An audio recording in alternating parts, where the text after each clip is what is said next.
Hello दोस्तों, स्वागत है आपका वीवी क्लासेस में।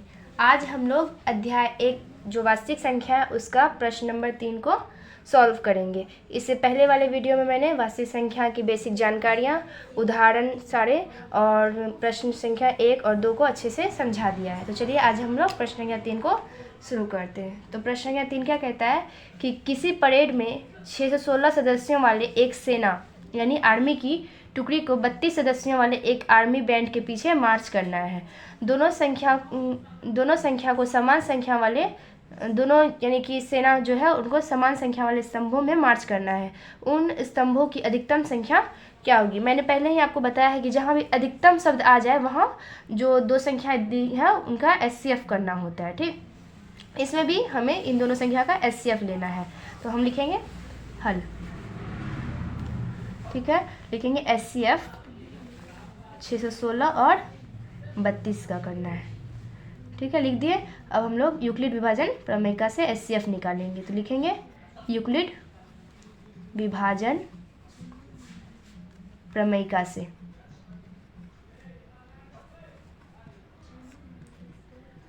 दोस्तों यहाँ पे 616 जो है वो 32 से बड़ा है, इसलिए ए हमारा क्या हो जाएगा 616 और बी क्या हो जाएगा 32। इस तरह से आप लिख दीजिएगा। उसके बाद यूक्लिड विभाजन प्रमेय से लिखिएगा। ठीक, अब हम लोग लिखेंगे ए बराबर बी क्यू प्लस आर। ए के स्थान पर क्या आ जाएगा 616, बी के स्थान पर 32। क्यू और आर प्राप्त करना है तो क्या करेंगे 616 में भाग विधि द्वारा 32 से भाग देंगे। ठीक है, देखते हैं कितने बार में भाग लगता है। 4 से कर रहे तो 128 आ रहा है। एक बार में पहले 32 से कर देंगे। 9 आया, अब 29, 6 बच रहा है। 8 बार में 256 आ रहा है।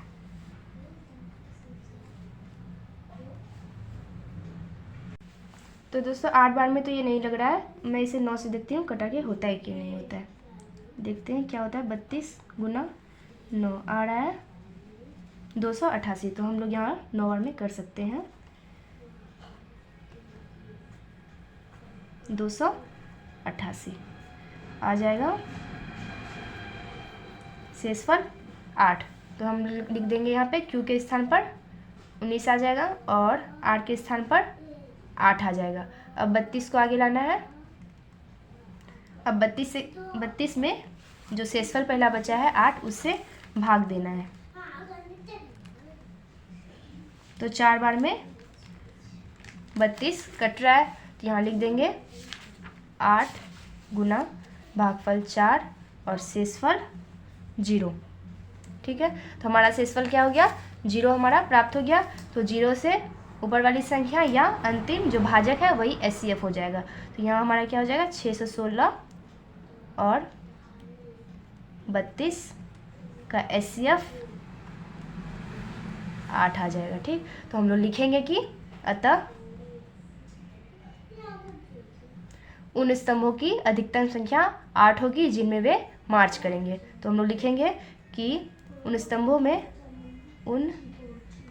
की अधिकतम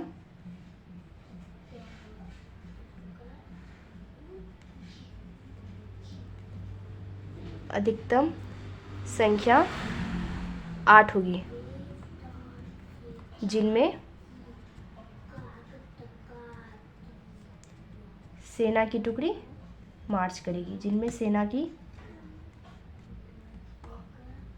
टुकड़ी मार्च करेंगे। ठीक है दोस्तों, इस तरह से ये भी सवाल भी हमारा सॉल्व होता है। तो दोस्तों हम लोगों ने प्रश्न संख्या 3 को अच्छी तरह से समझ लिया है। अब हम लोग प्रश्न संख्या 4 को समझते हैं। तो प्रश्न संख्या 4 क्या कहता है कि यूक्लिड विभाजन प्रमेय का प्रयोग करके दर्शाइए कि किसी धनात्मक पूर्णांक का वर्ग किसी पूर्णांक m के लिए 3m या 3m+1 के रूप का होता है। ऐसा प्रश्न हम लोग उदाहरण में भी समझ चुके हैं, तो वैसे ही यहाँ भी सॉल्व होगा। तो चलिए हम लोग बनाते हैं। तो हम लोगों को सबसे पहले कोई धनात्मक पूर्णांक मानना होता है। तो यहाँ क्या है कि यूक्लिड विभाजन प्रमेय का प्रयोग कर धनात्मक पूर्णांक का वर्ग, ठीक है, उसको 3m या 3m+1 के रूप का बनाना है। तो हम लोग लिखेंगे हल। माना कोई धनात्मक पूर्णांक a है। यहाँ क्या करना है दोस्तों, वर्ग करना है। जो हम लोग धनात्मक पूर्णांक मानेंगे उसका हम लोगों को वर्ग करके इस रूप में निकालना है, ठीक। तो हम लोगों ने धनात्मक पूर्णांक मान लिया है। अब हम लोग यूक्लिड विभाजन प्रमेय का लगाएंगे। तो यहाँ सबसे पहले हमारा b क्या आ जाएगा, जो यहाँ पे m के साथ है, ठीक। तो यानी कि 3 जो है हमारा b आ जाएगा। और r क्या होगा, 0, 1, 2, क्योंकि r जो है वह हमेशा 0 से बड़ा या बराबर और b से हमेशा क्या होता है, छोटा होता है, ठीक। अब हम लोग लगाएंगे यूक्लिड विभाजन प्रमेय का। तो केस नंबर फर्स्ट, जहाँ r बराबर हम लोग क्या लेंगे, 0। तो लिख लेंगे जहाँ r बराबर 0 हो, तब यूक्लिड विभाजन प्रमेयिका से क्या हो जाएगा, a बराबर BQ प्लस R। b के स्थान पर क्या आ जाएगा, 3, q के स्थान पर q ही रहेगा और r हमारा क्या आ जाएगा, 0। इस तरह से a बराबर क्या आ जाएगा, 3q। तो दोस्तों हम लोगों को क्या पूर्णांक का वर्ग निकालना है, तो हम लोगों को अब इसका वर्ग करना पड़ेगा। तो हम लोग लिखेंगे यहाँ पे a का वर्ग करने पर a स्क्वायर बराबर क्या आ जाएगा, 3q का होल स्क्वायर। इस तरह से आ जाएगा 9q स्क्वायर, ठीक। इससे 3 को अलग कर लेंगे तो क्या हो गया, 3q स्क्वायर। हम लोगों को 3q स्क्वायर को m मान लेना है, क्योंकि यहाँ लिखा हुआ है किसी पूर्णांक m के लिए, तो 3q स्क्वायर को हम लोग m मान लेंगे। तो हम लोग लिखेंगे माना 3q स्क्वायर बराबर m, तब क्या आ जाएगा, तब ये हो गया m, तो हो जाएगा 3m, और ये हमारा हो गया समीकरण 1, ठीक है। इसी तरह से अब हम लोग केस सेकेंड लेंगे। केस सेकेंड, जहाँ r बराबर क्या लेना है, 0 तो हो गया, अब 1, जहाँ r बराबर 1 हो, तब यूक्लिड विभाजन प्रमेयिका से क्या होगा, a बराबर BQ प्लस R। b क्या हो जाएगा, 3, q तो रहेगा ही और r के जगह पर 1 हो जाएगा। इतने से तो होगा नहीं, क्योंकि हमको क्या करना है, पूर्णांक का वर्ग करना है। तो लिखेंगे वर्ग करने पर क्या हो जाएगा, a स्क्वायर बराबर 3q प्लस 1 का होल स्क्वायर। आप लोग जानते ही हैं कि a प्लस b का होल स्क्वायर क्या होता है, a square plus b square plus 2ab, ठीक है। तो यहाँ पे भी वही करेंगे, हम लोग करेंगे a स्क्वायर बराबर, ये मैं हटा रही हूँ यहाँ से। आप लोगों को लेकिन लिखना है प्रश्न के साइड में, आप लोगों को इसका जो है सूत्र लिख देना है। यहाँ क्या हो गया, a स्क्वायर यानी कि 3q का स्क्वायर, फिर b का स्क्वायर और होगा 2ab। इस तरह से क्या आ जाएगा, 9q square plus 1 plus 6q, ठीक है दोस्तों। अब हम लोग इसे एक साइड में ले आते हैं, 9q square plus 6q plus 1, इन दोनों से हम लोग क्या करेंगे, 3 को कॉमन ले लेंगे। इस तरह से क्या आ जाएगा, q स्क्वायर प्लस 2 और ये प्लस 1 रह जाएगा। तो 3q² + 2 आ जाएगा। अब इसे हम लोग क्या करेंगे, मान लेंगे m। ठीक, तो मैं यहाँ पे तो जगह नहीं है, मैं आपको यहाँ समझा रही हूँ। ठीक, वही सवाल को मैं यहाँ लिख रही हूँ। a² बराबर क्या हो रहा है हमारा 3q² + 2, और साइड में जो एक बचा है वो +1 के रूप में हो जाएगा। अब इतने को हमें m माना, तो लिखेंगे माना 3q² + 2 बराबर m है। तब a² बराबर क्या होगा हमारे पास 3m + 1, और ये हमारा हो जाएगा समीकरण नंबर 2। यहाँ देखिए दोस्तों, केस फर्स्ट और केस सेकेंड लगाने से ही हमें 3m और 3m + 1 मिल रहा है। तो हम लोग यहाँ लिख सकते हैं कि समीकरण 1 व 2 से कोई धनात्मक पूर्णांक a 3m व 3m + 1 के रूप का हो सकता है। यहाँ आप लोग a का वर्ग लिख दीजिएगा, a का वर्ग। ठीक है, जो 3m व 3m + 1 के रूप का हो सकता है। इस तरह से हमारा ये सवाल सॉल्व हुआ। आप लोग समझ गए होंगे कि मैंने किसी इस तरह सवाल को सॉल्व किया। तो आप लोग एक बार फिर से कोशिश कीजिएगा खुद से बनाने की। मैं आपको इस सवाल को फिर से एक बार समझा देती हूँ ताकि आप लोग कहीं कंफ्यूज ना हो। यहाँ क्या था कि यूक्लिड विभाजन प्रमेय का उपयोग करके हमें कोई पूर्णांक लेना था और उसे m के रूप का मानकर हमें 3m या 3m + 1 के रूप का बनाना था। ठीक, तो हम लोगों ने पहले एक पूर्णांक a ले लिया, जहाँ b क्या हो जाएगा हमारा, जो m के साथ रहेगा वही हमारा b हो जाएगा। तो यहाँ b क्या हो गया 3 हो गया। उस तरह से r क्या आ जाएगा 0 1 2। ठीक है, और हम लोग तो जानते हैं r जो होता है वो b से छोटा होता है और 0 से बड़ा होता है या बराबर होता है। ठीक, इस तरह से हम लोग केस नंबर फर्स्ट लगाएंगे, जहाँ क्या होगा r बराबर 0 होगा। तो यहाँ यूक्लिड विभाजन प्रमेय का लगाएंगे। तो इस तरह से हमारे पास क्या आ रहा है, a बराबर 3q। इससे पहले वाले सवाल में हम लोग इतना ही कर रुक जाते थे और यही हमारा समीकरण बन जाता था। लेकिन इसमें क्या है कि उस धनात्मक पूर्णांक का वर्ग करना है। ठीक, इसलिए हम लोगों ने क्या किया, a का वर्ग किया। तो हम लोगों को क्या प्राप्त हुआ, 3m प्राप्त हुआ। ठीक है, और ये तो हमें निकालना था, इसलिए हम लोगों ने इसे क्या किया, समीकरण नंबर फर्स्ट मान लिया। और उसी तरह से जब केस 2 लगाते हैं और r का मान 1 रखते हैं तो हमारे पास क्या आ जाता है 3 और 3q² + 2 का होल और +1 आ रहा है। ठीक, इतने को हम लोग m मान लेंगे तो हमारे पास क्या हो जाएगा 3m + 1, जो हमें यहाँ पे दिया गया है। इसलिए हम लोगों ने क्या किया, 3q² + 2 को m मान लिया, क्योंकि यहाँ दिया गया था कि हम लोग m पूर्णांक मान सकते हैं। ठीक, तो इस तरह से a² बराबर 3m + 1 आ रहा है, इसलिए हम लोग इनको समीकरण नंबर 2 बोल देंगे। इस तरह से क्या हुआ कि समीकरण 1 व 2 से हमें धनात्मक पूर्णांक प्राप्त हुआ, यानी धनात्मक पूर्णांक a का वर्ग प्राप्त हुआ, जो कि 3m और 3m + 1 के रूप का है। ठीक, इस तरह से आपको दिखाना है। तो दोस्तों, हम लोगों ने प्रश्नावली 1.1 के सभी प्रश्नों को कर लिया है। ये 5वां प्रश्न है और आखिरी प्रश्न है। ठीक, देखिए क्या है प्रश्न में, यूक्लिड विभाजन प्रमेय का प्रयोग करके दर्शाइए कि किसी धनात्मक पूर्णांक का घन 9m 9m + 1 या 9m + 8 के रूप का होता है। ये भी सेम सवाल 4 और 2 की तरह ही है, बस थोड़ा यहाँ पे घन करना है और उसमें था वर्ग करने के लिए। ठीक, चलिए शुरू करते। तो पहले लिखेंगे हल। तो इसमें भी क्या करना है कि एक धनात्मक पूर्णांक मान लेना है। हम लोग मान लेंगे, माना कि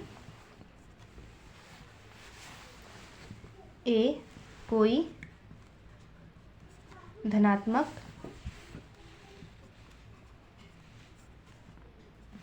पूर्णांक है।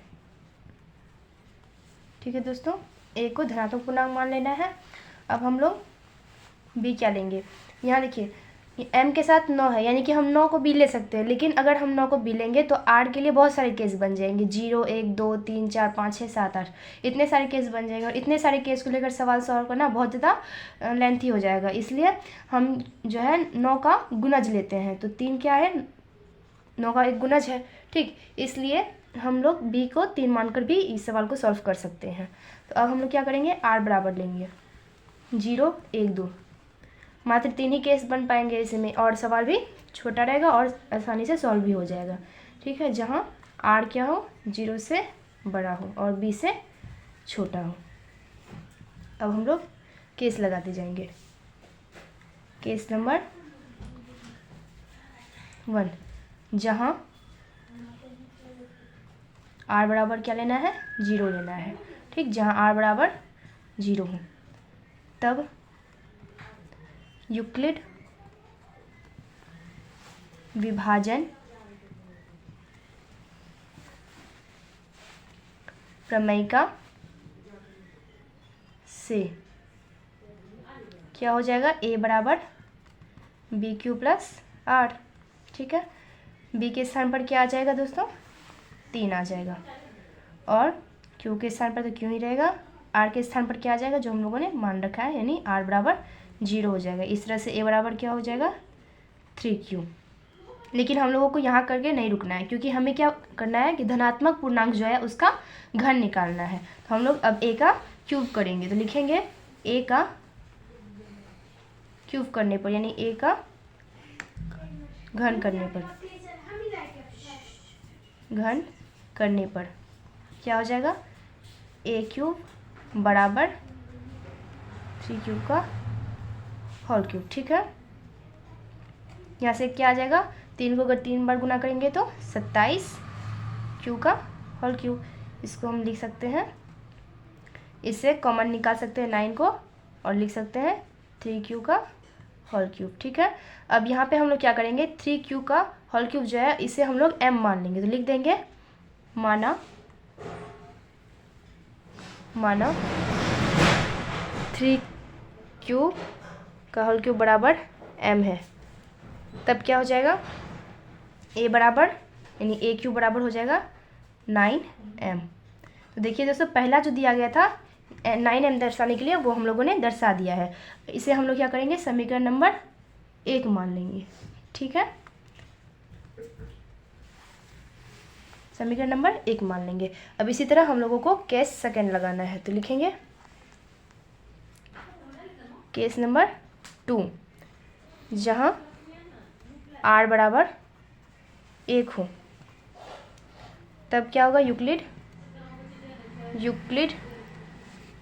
विभाजन प्रमेयिका से क्या होगा, a बराबर बी क्यू प्लस आर।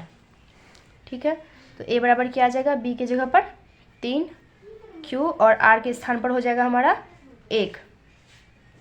ये समीकरण नंबर 2 होगा। इसे हम अब क्या करना है, क्यूब करना है। तो हम लोग क्या करेंगे, a का घन करने पर, जब a का घन करेंगे यानी a का क्यूब करेंगे तो क्या होगा, 3q प्लस 1 का होल क्यूब। अब इसे मैं आपको यहाँ करके दिखाती हूँ। ठीक, a क्यूब बराबर 3q प्लस 1 का होल क्यूब।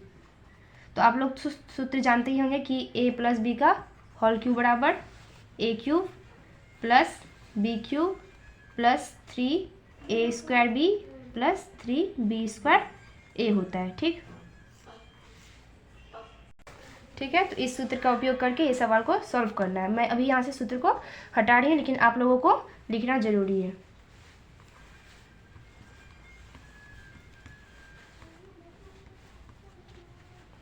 ठीक है, तो हम लोग कर रहे हैं। तो a क्यूब बराबर क्या हो जाएगा, a cube plus B cube plus 3a square b plus 3b square a। इस तरह से देखिए क्या हो जाएगा, 3 तिया 9 तिया 27 का होल क्यूब प्लस 1 प्लस 3 और ये हो जाएगा 3 तिया 9 क्यू स्क्वायर 1 और इसी तरह से हो जाएगा 9 क्यू। ठीक है, तो लिखेंगे 27 2 plus 1 plus 27q² plus 9q। ठीक है, इसे हम लोग एक जगह कर लेते हैं। 27q का होल क्यूब, उसके बाद आ जाएगा 27q², 9q और प्लस 1। ठीक है, यहाँ से हम लोगों को 9 कॉमन लेना है, तो 9 कॉमन ले रहे हैं, तो यहाँ क्या आ रहा है 3q का होल क्यूब, 3q² और यहाँ से आ जाएगा बस q बचेगा, और ये +1 को +1 ही छोड़ देना है। ठीक है दोस्तों, अब इतने को m मान लेना है। ठीक है दोस्तों, इसका सॉल्व मैंने यहाँ पे कर दिया है, इसलिए मैं इसे अभी हटा रही हूँ क्योंकि इसकी ज़रूरत नहीं है। ठीक है, तो यहाँ अब हम लोग लिख सकते हैं a³ बराबर हो जाएगा 9 3q का whole cube plus 3q² plus q, और यहाँ प्लस में 1 आएगा। तो इतने को हम क्या मान लेंगे, m मान लेंगे। तो लिखेंगे माना 3q का whole cube plus 3q² plus q बराबर m। तब क्या हो जाएगा दोस्तों, a³ बराबर इसके स्थान पर m आ जाएगा और 9m प्लस 1 हो जाएगा। ये हमारा समीकरण 2 आ गया। यहाँ देख सकते हैं आप लोग कि यहाँ पे हमें 9m प्लस 1 भी दर्शाना था। ठीक, तो 2 को देख लिया। अब हम लोग केस नंबर 3 लगाएंगे। मैं इसे पूरा मिटा रही हूँ, अब हम लोग केस नंबर 3 को देखेंगे। ठीक है, तो दोस्तों हम लोगों ने समीकरण 1 और समीकरण 2 को यहाँ पे लिख दिया। अब हम लोग केस नंबर 3 लगाएंगे। ठीक है, तो यहाँ लिखेंगे केस नंबर 3, माना r बराबर 0, तो हम लोगों ने लगा के देख लिया जिससे हम लोगों को समीकरण 1 प्राप्त हुआ। हम लोगों ने 1 भी लगा के देख लिया जिससे हम लोगों को समीकरण 2 प्राप्त हुआ। अब हम लोग r बराबर 2 लिख रहे हैं। ठीक है, अब लगाएंगे यहाँ पे यूक्लिड विभाजन प्रमेय से क्या होगा, a बराबर bq प्लस r। ठीक है, a की जगह पे क्या आ जाएगा 3q रहेगा और r के स्थान पर आ जाएगा 2। अब इसका भी हम लोगों को क्या करना है, क्यूब करना है। तो लिख देंगे a का घन करने पर तो हो जाएगा a³ बराबर 3q प्लस 2 का होल क्यूब। अब उसी सूत्र का यहाँ पे भी उपयोग करना है। ठीक है दोस्तों, लिखेंगे a³ बराबर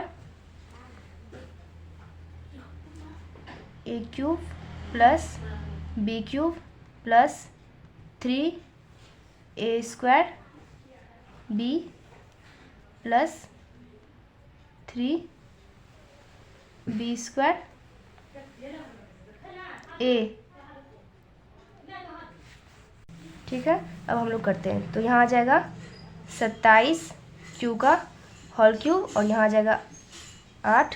उसी तरह से इधर हम लोग करेंगे तो 3 तिया 9q का स्क्वायर, साथ में 2 प्लस आ जाएगा 2 दूने 4, 4 तिया 12 तिया 36q आ जाएगा यहाँ पे।